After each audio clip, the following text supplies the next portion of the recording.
बिस्मिल्लाहिर्रहमानिर्रहीम, अस्सलाम वालेकुम। आप देख रहे हैं program news today with Tanzeela Mazhar. Program में आपको खुशामदीद कहते हैं। आज के प्रोग्राम में सबसे पहले बात करेंगे आइंदा इंतखाबात के इनेकाद के हवाले से। जो सबसे अहम मामला ज़ेर बहस आ रहा है वो नई मरदमशुमारी का है और नई मरदमशुमारी के मुताबिक नई हदबंदियों का है। नई हल्का बंदियाँ जब होंगी उसके मुताबिक इंतखाबात होने चाहिए। हमने देखा था कि जब पंजाब और खैबर पख्तूनख्वा की असम्बलियाँ चेयरमैन PTI ने तहलील की, मौजूदा हुकूमत मुसलसल ये दावा कर रही थी कि ये नहीं हो सकता कि 2 सूबों में पुरानी मरदमशुमारी के मुताबिक इंतखाबात हों और बाकी मुल्क में नई मरदमशुमारी के मुताबिक इंतखाबात हो रही हूँ। उसमें बहुत सारी आइनी कानूनी बातें हैं, इसलिए सारे मुल्क में नई मरदमशुमारी के मुताबिक ही इंतखाबात होंगे। अब जो मरदमशुमारी का मामला है उस पे हमने देखा कि MQM को बहुत सीरियस रिजर्वेशंस थी। अभी तक वो जो मरदमशुमारी के नताइज हैं वो गैर वाज़े हैं, कब तक आएंगे। उसके बाद हल्का बंदियों में 4 से 5 महीने दरकार हैं।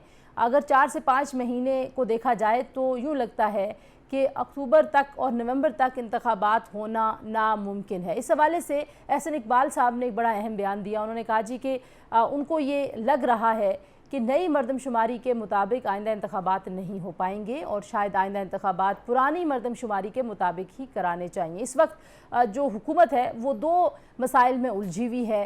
एक मसला ये है कि वक्त पर इंतखाबात होना पाकिस्तान में जमहूरियत के लिए और सियासी इस्तेहकाम के लिए बहुत ज़रूरी है। दूसरी जानिब जब चेयरमैन PTI की हुकूमत थी तो उस वक्त काउंसिल ऑफ कॉमन इंटरेस्ट में ये तय पा गया था कि आइनी और कानूनी तौर पर अब आइंदा इंतखाबात नई मरदमशुमारी के मुताबिक ही होंगे। अब इस मसले से कैसे बाहर निकला जा सकता है और बिलखुसूस इसमें जो बड़ी स्टेक होल्डर है जमात MQM जो हुकूमती इत्तेहाद में है उसका क्या मौक़िफ़ होगा, इस हवाले से हमने दावत दी है डॉक्टर फ़ारूक सत्तार साहब को। हमारे साथ मौजूद हैं MQM पाकिस्तान के सीनियर रहनुमा। उनसे बात करेंगे और पूछेंगे कि अगर इंतखाबात पुरानी मरदमशुमारी के मुताबिक हों, वो मरदमशुमारी जिस पर बहुत सारी सियासी जमातों को तहफ़्फ़ुज़ात थे, तो MQM की सियासी हिकमत अमली क्या होगी। Thank you very much doctor साहब हमें वक्त देने के लिए। डॉक्टर साहब अपेरेंटली ऐसे लग रहा है कि पुरानी मरदमशुमारी के मुताबिक ही इलेक्शंस होंगे। एहसन इकबाल साहब का बयान है, उन्होंने कहा कि मुमकिन नहीं होगा नई मरदमशुमारी पे वक्त पर इंतखाबात कराना। तो क्या आप इसको किस तरीके से देखते हैं आप? देखिए, मैं ये समझता हूँ कि जब तक यही मरदमशुमारी नहीं होती पूरे मुल्क में और खासतौर पर कराची जहाँ का एक देरीना मसला है, बुनियादी मसला है और एक शहर तरक्की का इंजन और मईशत का मरकज है, अगर उसको नहीं गिना जाएगा उसकी मनसूबाबंदी कैसे ठीक करेंगे। जो शहर जिसमें हर जबान बोलने वाला पाकिस्तानी, हर इलाके का पाकिस्तानी है, उसमें तरक्याती काम कैसे होंगे, उसका बुनियादी इंफ्रास्ट्रक्चर ठीक होगा। देखिए, और ये नज़रअंदाज हो रहा है मुजरिमाना तौर पे। और इसकी जब मरदमशुमारी सही नहीं है तो आबादी सही नहीं दी गई, तो फिर अंडर काउंटेड थे, अंडर रिप्रेजेंटेड हुए, फिर हमें हमारी वो सीटें भी नहीं मिली। फिर जब अंडर रिप्रेजेंटेड थे तो अंडर फंडेड थे। अब एक ऐसा है जिसके 60-70% हमारी मईशत और हमारे आमदनी और हमारे महासिल रेवेन्यू का इंसान हो, उस शहर को अगर इस तरह इग्नोर करेंगे तो मैं समझता हूँ कि दुनिया की एक साफ शफाफ इलेक्शन के लिए एक साफ शफाफ मरदमशुमारी की जरूरत है, साफ शफाफ रीजन की जरूरत है। हमारे यहाँ तो 10-10 लाख पर जो है एक फाउंडेशन की चीज 5-5 लाख, 3-3 लाख, 4-4 लाख पर, और इस तरह सूबाई असेंबली की जो है मुल्क में 200 लाख पर 1.5 लाख और हमारे 4-4, 5-5 लाख पर। लेकिन ये बहुत ज्यादा जुल्म है कराची वालों के साथ खास। तो अब अगर ये फैसला हो जाता है, क्योंकि एक तरफ हुकूमत के ऊपर ये भी दबाव है या सियासी जमातें ये चाहेंगी कि वक्त पर इंतखाबात हों, क्योंकि आप जानते हैं कि अगर वक्त पर इंतखाबात नहीं हुए तो उसका पाकिस्तान को शदीद सियासी नुकसान भी होगा। आलमी ताकतें भी आपको देख रही हैं कि आपके यहाँ जमहूरियत किस तरह से आगे बढ़ रही है। तो ऐसे में नहीं हो पाए, अगर पॉसिबल ना हो, फिर क्या स्टांस होगा MQM का? देखिए, तंजीला वेरी बिग थिंग, एक बड़ा और इसको समझने की कोशिश कीजिएगा कि 70-75 सालों से इलेक्शन भी होते रहे हैं ना, ये नहीं पाकिस्तान। उन 70 सालों में होने वाले मुख्तलिफ इलेक्शन के नतीजे में जिस उसकी 4 साल, 5 साल, 3 साल जो भी हुकूमतें रही हैं, क्या कारकर्दगी रही है, पाकिस्तान के अवाम को क्या मिला है। एक ही तबका है ना जो पे जिसने तरक्की की है, वो 2% फरात याफ्ता तबका है, वडेरे हैं, जागीरदार हैं, बड़े सरमाएदार हैं। अवाम पर तो इनडायरेक्ट टैक्सों की जो मार मारी गई है उनका तो जीना दोगर कर दिया गया, जिंदा सरगोर कर दिया गया। इस वक्त महंगाई कहाँ पर है, डॉलर की परवाज किसी के कंट्रोल में नहीं रही। आरजी ऑक्सीजन टैंक में चली भी गया है से, तो ये रिलीज कब तक मिलेगी जब तक हमारा प्रोडक्टिव सेक्टर कुछ नहीं करेगा। तो मैं कह रहा हूँ नहीं करे कि इलेक्शन नहीं होने चाहिए। आपको ये बता रहा हूँ कि बहुत सारे लोग सादा हैं, बहुत सिंपल, वो समझते हैं कि जाएंगे तो सारे मसले हल हो जाएंगे, इलेक्शन से भी मसले हल नहीं हुए। लेकिन दूसरी जानिब अगर इलेक्शन ना हो और ऐसी हुकूमतें रही जो के करें लंबी मुद्दत की, या जो माशाल्लाह आते रहे, उनके नतीजे में भी मुल्क के अवाम के हालात नहीं बदले, बदहाली वैसी की वैसी बदतरीन। तो ये हम एक लिम्बो में आ गए, हम एक फिक्स में आ गए। तो हल क्या है? अगर ये मर्दमशुमारी वाले मसले को सिर्फ मैं पूछूं कि आपके ख्याल में अब हल क्या है, क्योंकि जो सोर्सेज हैं वो दावा करते हैं कि 5 से 7 महीने लग सकते हैं इस पूरे अमल को और हल्का बंदियां मुकम्मल होने तक। मैं समझता हूँ कि ये कोई महंगा सौदा नहीं है।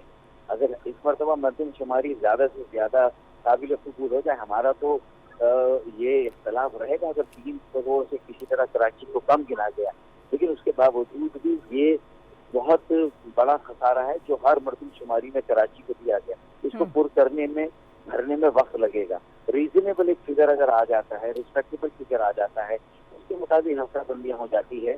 और ये कैसे हो सकता है कि जामशोरो, कश्मोर, लाड़काना, कैसोबाद की आबादी की रफ्तार तो 60% हो और कराची की 12% हो, यानी ये मुमकिन नहीं है। पूरी दुनिया का इंफ्लक्स, यहाँ हर आदमी मुंह उठाकर कराची में आता है। इकोनॉमिक इमिग्रेंट्स हैं, रोजगार के लिए आते हैं, और अभी भी कराची जैसे तैसे रहा है ना, और पूरे मुल्क को पाल रहा है।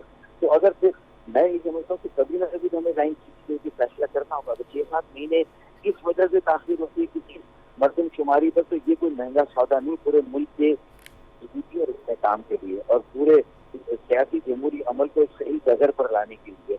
कम से कम मिडिल क्लास पढ़ी लिखी अच्छी क़यादत कराची से पूरे मुल्क को मिलेगी। तो डॉक्टर साहब, अब आपको सियासी माहौल किस तरफ जाता हुआ दिखाई देता है? बहुत सारी इस वक्त तोड़ फोड़ हो रही है। आपको लगता है कि इंतखाबात जब भी हुए ये मामलात सियासी इस्तेहकाम की तरफ जाएंगे या नहीं जाएंगे?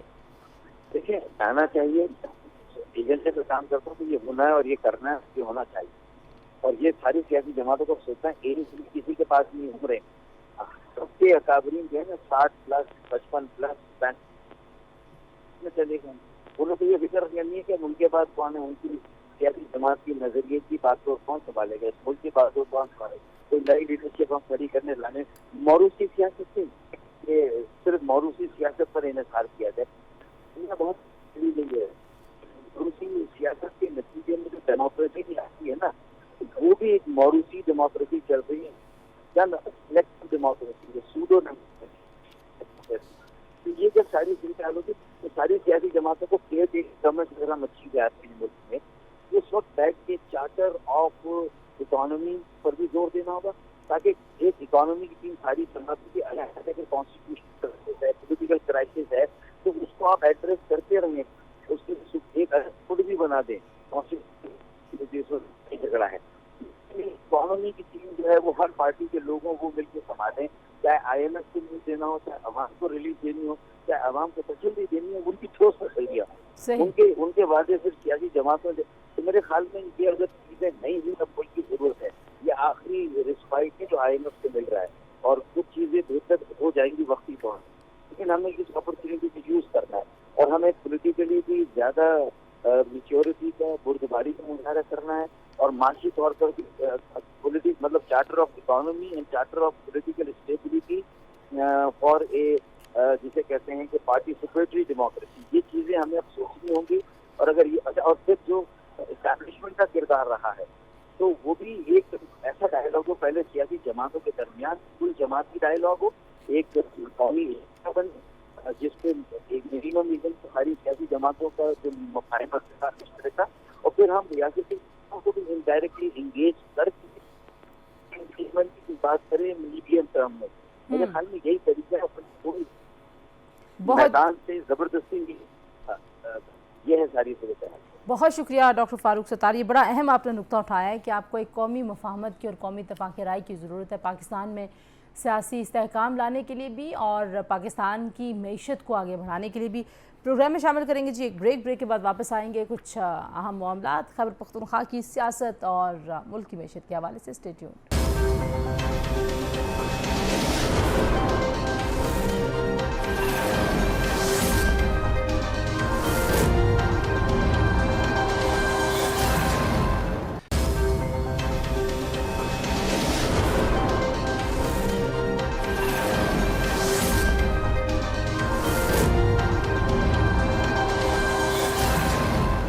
Welcome back to news today. बात करेंगे खैबर पख्तूनख्वा, जहां गवर्नर के ऊपर अवामी नेशनल पार्टी और पाकिस्तान पीपल्स पार्टी को तहफ़्फ़ुज़ात हैं। वो तहफ़्फ़ुज़ात क्या हैं, क्यों हैं?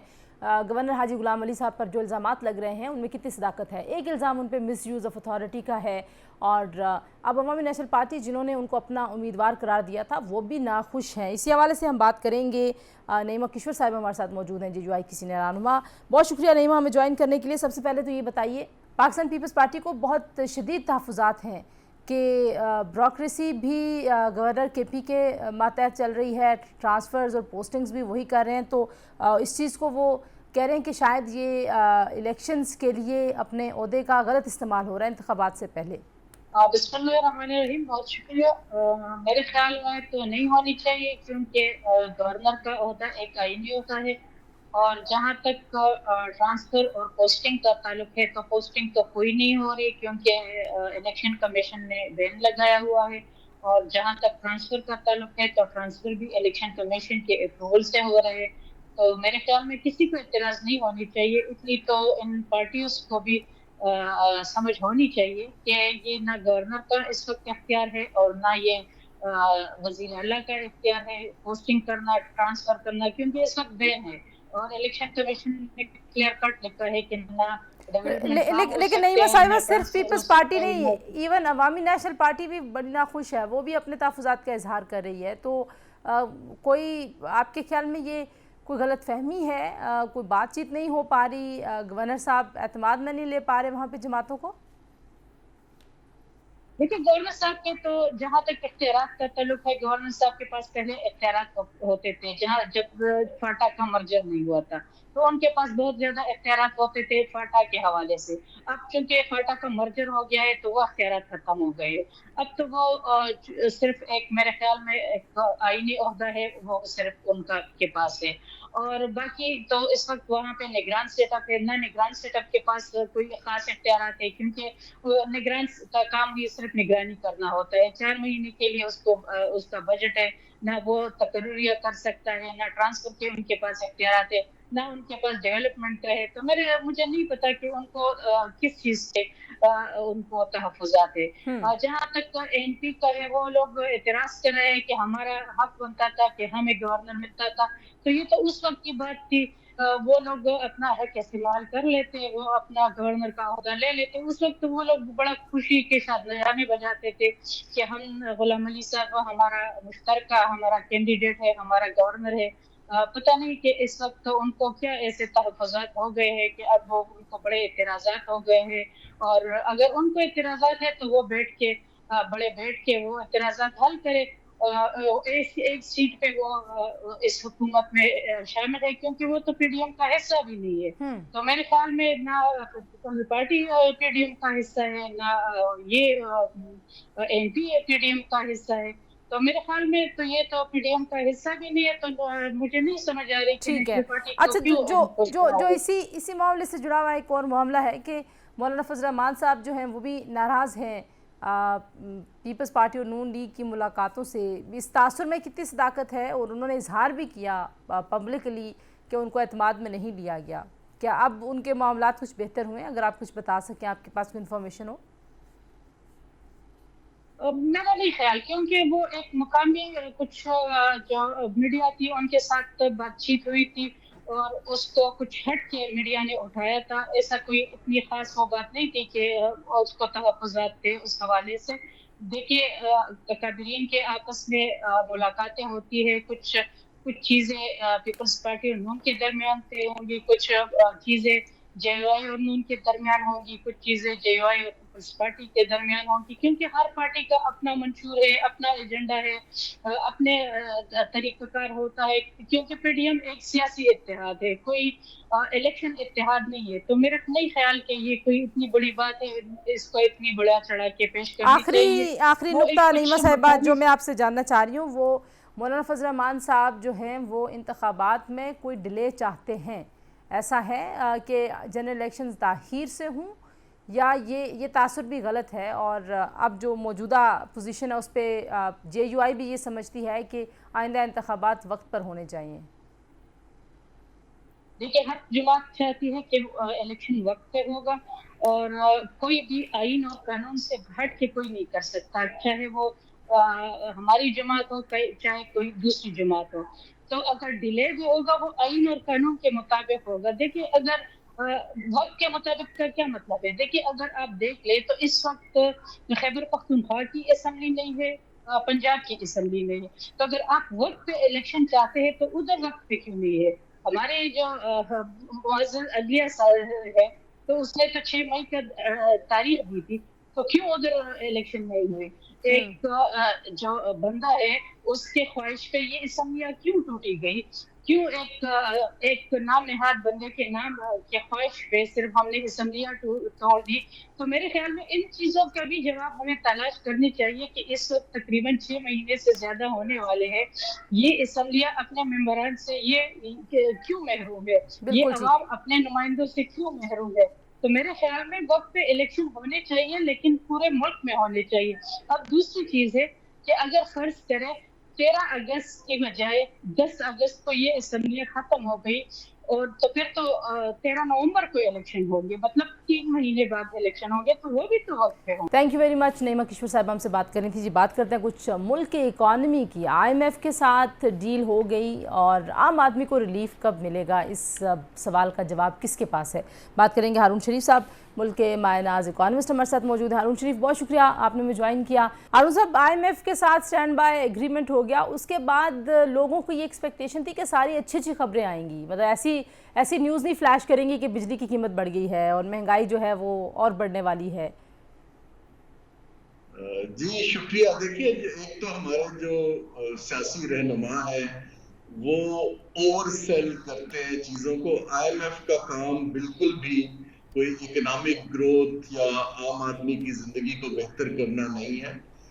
وہ تو آپ کی ملک کی معیشت جو اپنی باہر کی بیرونی ادائیگیاں نہیں کر پاتی کیونکہ آپ کے پاس فورن ایکسچینج کی کمی ہوتی ہے، تو وہ اس کمی کو پر کرنے کے لیے آپ کی فائنینشیل مینجمنٹ کو بہتر کرنے آتے ہیں، جس کو ہم میکرو اکنامک سٹیبلٹی کہتے ہیں، جو ایک پری کنڈیشن ہے کہ اس کے اوپر پھر حکومتیں ایسی پالیسیاں بنائیں کہ فیوچر میں آپ کے اوپر یہ ایسا پریشر نہ آئے اور آپ عام آدمی کو بینیفٹس دے سکیں. اب جو پاکستان کے لیے 9 ماہ کی ایک ونڈو کھلی ہے اسٹینڈ بائی ارینجمنٹ میں $3 ارب، جس میں سے تقریباً 40% یا $1.2 ارب ہمیں مل بھی گئے ہیں، تو یہ ایک 9 ماہ کا ایک پیریڈ ہے جس کو ہمیں انگریزی میں کہتے ہیں بریدنگ سپیس ہے، کہ اگر ہم اپنی پالیسی شفٹس کر لیتے ہیں، اگر ہم اپنا اخراجات میں کمی کر لیتے ہیں، اگر ہم ایکسپورٹس کو پروموٹ کرنے کے لیے کچھ انسینٹیوز دے دیتے ہیں، تو ایک سمت بن جائے گی تاکہ ہم تنزیلہ اس کی طرف چل پڑیں اور مارکیٹ. اچھا مجھے یہ بھی بتائیے کہ کیونکہ ظاہر اس میں ایک بڑی اہم ٹرانزیشن ہے، ایک کیئر ٹیکر سیٹ اپ نے آنا ہے اینڈ وی ہوپ کہ الیکشنز ہو جائیں گے وقت پر کیونکہ اب اس پہ بھی ہوپ کا لفظ سارے لوگ استعمال کریں تو میں بھی وہی ان سے مستعار لے رہی ہوں کہ وی ہوپ کہ الیکشنز وقت پر ہو جائیں گے. تو آپ کو لگتا ہے کہ یہ ایک پہلا سٹیپ ہے کسی ایکسٹینڈڈ لون فیسیلٹی کے لیے، کیونکہ ظاہر ہے یہ ایک اسٹینڈ بائی ایگریمنٹ ہے، اس میں 9 مہینے میں 2 ریویوز نے آنا ہے، تو کر پائیں گے ہم یا کچھ اوور کمٹمنٹس ہیں؟ کیونکہ جو ایم ڈی ہیں آئی ایم ایف کی، میں ان کا بیان پڑھی تھی کہ انہوں نے کہا کہ شہباز شریف صاحب بڑے سنجیدہ نظر آئے اپنی کمٹمنٹس پوری کرنے میں، لیکن شہباز شریف صاحب تو چلے جائیں گے اگلے مہینے، پھر کیا ہوگا؟ جی جو کرسٹینا ہے وہ میری فارمر کالنگ بھی ہے اور آپ جانتی بھی ہیں، ان کو بڑی گہری نظر ہے دنیا کے اوپر کیونکہ ان کا کام ہی ایسا ہے. دیکھیے یہ جو 3 ریویوز ہیں یہ 3 مختلف حکومتوں نے کرنے ہیں اگر ہم قانون کے مطابق جائیں. پہلا ریویو یہ حکومت کر پائے گی، اگلا ریویو کے ٹیکر کریں گے، اور غالباً جو فرسٹ کوارٹر نیکسٹ ایئر کا ریویو ہے وہ جو بھی نئی حکومت آئے گی وہ کرے گی. اب جو میرے جیسے لوگ ہیں ہم تو یہ دعا کر رہے ہیں اور ایڈوائز کر رہے ہیں کہ یہ حکومتیں جو ہیں کچھ ایک گروپ بنائے سیریس اکانومسٹ کا اور فائنینشیل مینیجرز کا اور انڈسٹری لیڈرز کا، جو ایک اس 9 ماہ کے اندر آپشنز کا پیپر تیار کریں، جس کے بعد ہم آئی ایم ایف کے ساتھ انفارملی بات کرتے رہیں، کیونکہ کیئر ٹیکر تو سائن کر نہیں سکتے. جب اگلی حکومت آئے تو ایک پاکستان کا home grown reform agenda IMF کے سامنے رکھا جائے क्योंकि IMF का एक और प्रोग्राम तो मुझे बिल्कुल क्लियरली ऑन द कार्ड्स दिख रहा है। हाँ, हमें ऐसी स्ट्रैटेजी बनानी है कि अगले 10 बरस में हम ग्रेजुअली फिर इस तरह की जो हमारा मैक्रो इकोनॉमिक क्राइसिस आता है इससे निकल पाए। जो सबसे बात आपसे करना चाहूंगा, एक जी अगर आप मुझे जी एक जी मिनट जी जी दीजिए, वो ये है कि देखिए जहां पर गालिबन नहीं, यकीनन हम समझ नहीं पा रहे हैं कि ये जो आपने व्हाइट पेपर या ऑप्शंस नोट बनाना है, ये सियासतदानों का काम नहीं है तंजीला। इसके लिए हमें सब्जेक्ट स्पेशलिस्ट को डेलीगेट करना है। ठीक है। प्रॉब्लम यहाँ आता है कि सियासतदान IMF को खुद डील करना चाहते हैं और उसको पॉलिटिकल पॉपुलिज्म के लिए इस्तेमाल करते हैं। सही है। यहाँ प्रॉब्लम राइज हो रहा है। अच्छा, एक आखिरी मुझे बात बता दीजिए कि सबसे बड़ा चैलेंज क्या होगा जो हमने कमिटमेंट्स की हैं, उसमें अपने ज़खायर को मेंटेन करना प्रॉब्लम होगा, लोन्स की रीपेमेंट्स जो हैं वो प्रॉब्लमेटिक आपको लग रहा है? क्योंकि स्ट्रक्चरल की तो ज़ाहिर है इसमें स्ट्रक्चरल रिफॉर्म्स की तो बात है ही नहीं ना, ये तो बहुत थोड़े अरसे का एक प्रोग्राम है।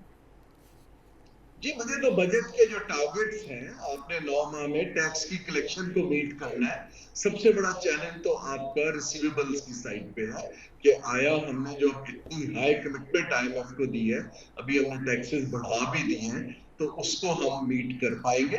दूसरा चैलेंज ये है कि ये हुकूमत जो है, जैसे आपने देखा ऑलरेडी ट्रेडर्स वगैरह को छूट दे रही है जाने से पहले, उससे भी टैक्स की कलेक्शन के ऊपर इम्पैक्ट आएगा। ठीक है। सेकंड ये है कि खर्चे क्या हम घटा पाएंगे। देखिए ना, दो ही चॉइसेस हैं, या तो आप रेवेन्यू बढ़ा लें या आप एक्सपेंडिचर कम कर लें। तो पहला चैलेंज बजट मैनेजमेंट का है।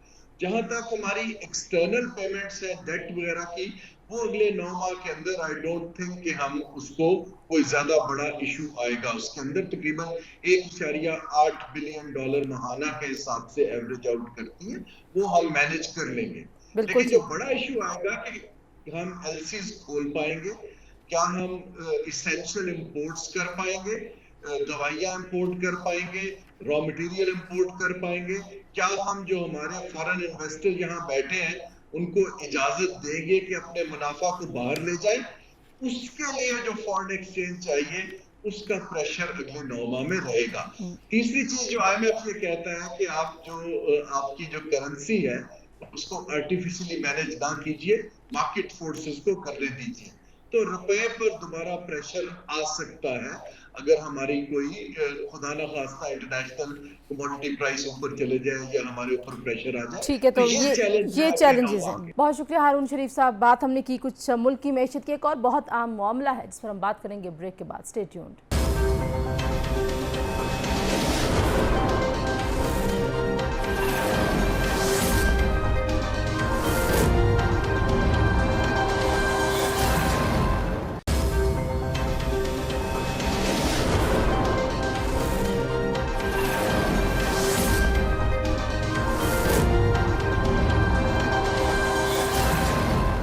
प्रोग्राम में एक बार फिर आपको खुशामदीद कहते हैं। एक बहुत ही अहम मामला जिस पर हमने बात करनी है, ऑनलाइन लोन ऐप्स किस तरीके से आम शहरियों को ब्लैकमेल कर रही हैं। चंद हज़ार कर्ज देने के एवज़ तमाम शहरियों का ज़ाती डेटा इन कंपनियों के पास कैसे चला जाता है, कैसे शहरी इस ट्रैप में चले जाते हैं। मसूद नामी आदमी की खुदकुशी के बाद बहुत ही होशरुबा इंकशाफात हुए हैं। ये कंपनीज़ एक तो आपको लोन देती हैं और उसके बाद फिर आपको ऐसे हरासा किया जाता है, इतना ब्लैकमेल किया जाता है, ज़ाती डाटा लीक करने की धमकियां दी जाती हैं, जिसके बायस मसूद नामी शख्स ने खुदकुशी की और उसके बाद अब FIA हरकत में आई है, क्रैकडाउन हो रहा है।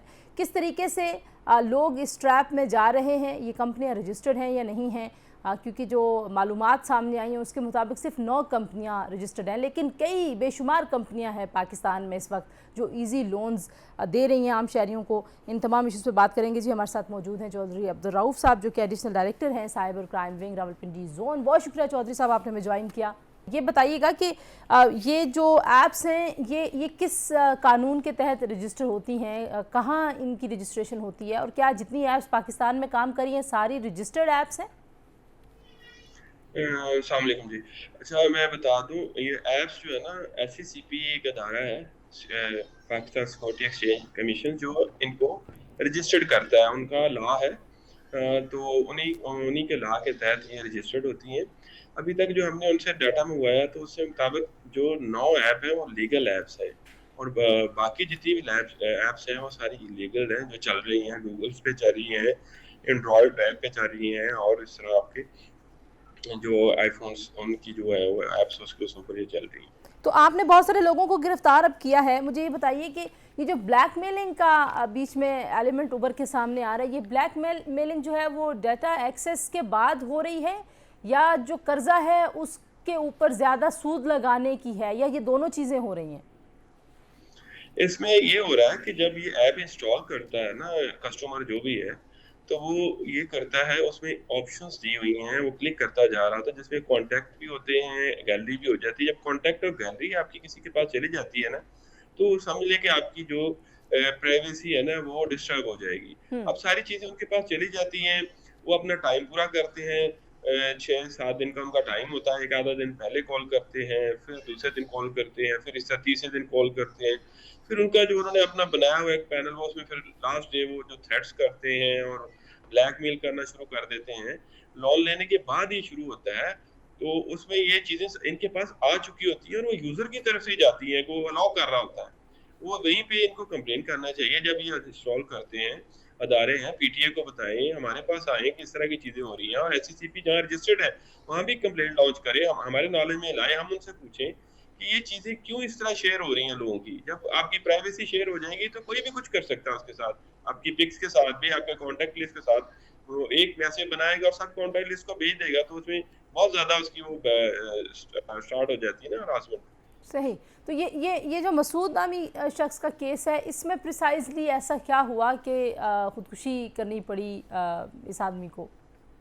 ہمارے جو انیشل انکوائری کے بعد انویسٹیگیشن جب ہم نے سٹارٹ کی تو ان کے موبائلز لیا اور ان کے گھر والوں سے جو ہم نے بات چیت کی، ان کے بانجوں سے، بھائیوں سے، تو ان سے یہ پتہ چلا کہ ان کو نا بہت دنوں سے لاسٹ 15 ڈیز سے تھریٹس آ رہے تھے، اور ڈفرینٹ کائنڈ کے کہ یہ واپس کرو، یہ کرو، آپ اتنے ہو گئے ہیں پیسے آپ کے اوپر۔ اور دوسری بات یہ تھی کہ اس میں ان کا یہ تھا کہ ان کو کوئی میسیجز، وائس میسیجز بھی آئے ہوئے تھے جو ان کے موبائل میں ہیں، اور لاسٹ کال بھی ایسی تھی کہ بڑی تھریٹننگ کال تھی جس سے انہیں دل پہ داشتہ ہو کے انہوں نے سوسائڈ اٹیمپٹ کی، اور اس میں ان کی ڈیتھ ہوئی۔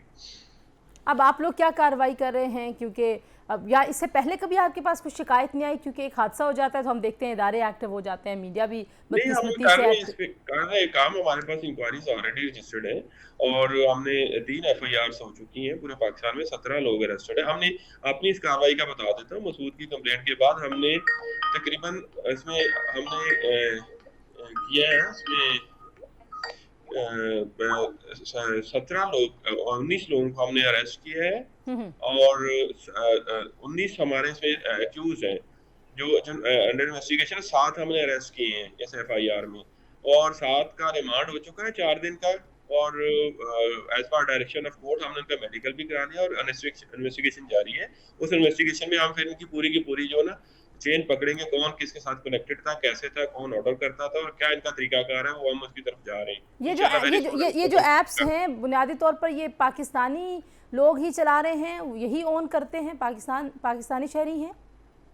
یہ اس میں ابھی تو جو انیشلی ہماری فائنڈنگ میں پاکستانی آئے ہیں، یہ اس میں چیزیں ہیں، کچھ ہم نے ڈیٹا ان کے ایچ آر سے مانگ لی ہے جتنی بھی ہے، اس میں جیسے مددگار ہے، الٹرا کیش ہے، بھروسہ ہے، بر وقت ہے، پی کے لون ہے، ضرورت ہے، ایزی لون ہے، پی کے لون ہے، یہ ڈفرنٹ اس پہ ہم نے ان پہ جو کاروائی کی، تو ہم نے 3 آفیسز ان کے سیز کیے ہوئے، تو ان کا ڈیٹا ڈاکومنٹیشن ہم ساری اس کو ریڈ آؤٹ کریں گے پراپر طریقے سے، پھر ہم جان سکتے ہیں کہ کون کون اس میں انوالوڈ ہے۔ لاسٹ کوسچن چودھری صاحب آپ سے، کہ اب بہت سارے لوگ جو ہیں وہ ان جو لون ایپس ہیں ان کے افیکٹیز ہیں، متاثرہ ہیں، وہ ان کے لیے اب آپ کیا سجیسٹ کرتے ہیں؟ وہ کیا کریں؟ آپ لوگوں کے پاس شکایت لے کے آئیں، اپنی درخواستیں لے کے آئیں، کیا کریں؟ امیڈیٹلی ریئیکٹ کریں، جو سینٹر ان کو نزدیک پڑتا ہے، ہمارے 15 سینٹر ہیں ایف آئی اے کے، سائبر کرائم کے، اور فوری طور پہ اپنی کمپلین رجسٹر کرائیں، اور کیونکہ ابھی ہم اس پہ کام کر رہے ہیں، اور امیڈیٹلی ان کی مے بی انہی ایپس کے اندر سے ان کے ساتھ